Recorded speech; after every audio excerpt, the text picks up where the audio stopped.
Asahan ninyo talaga yung korupsyon. Mag-uwi kayo ng Pilipinas, huwag na ho kayong matakot. Do not worry.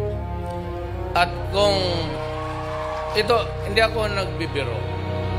Pagpunta mo ng Pilipinas, may police, customs, o immigration at humihingi sa iyo ng pera, sampalin mo.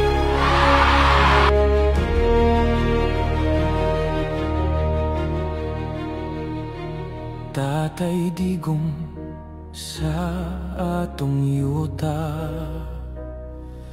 Bisayang adughan sa nasud niya, gihalad ang tanan, kinabuhi ug gahom, sa iyang mga kamot nasud na ay kalinaw. Kikahadlukan sa iyang tanaw, mga adik ni undang, niyugto ang mga gahom.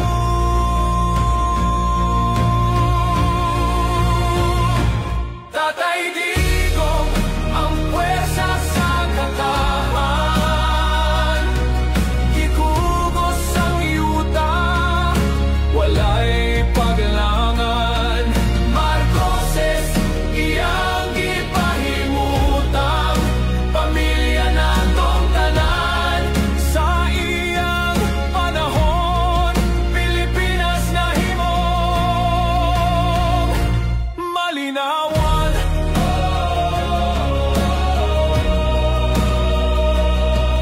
Mga oligarko na walay gahom sa iyang kamando, tanang bulok na undang sa kadalanan,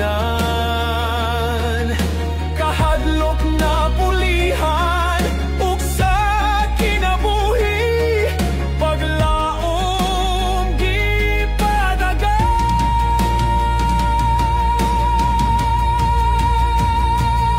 Pilipinas, iyang gihigugma, sa iyang kamot pag-asa ang nadala.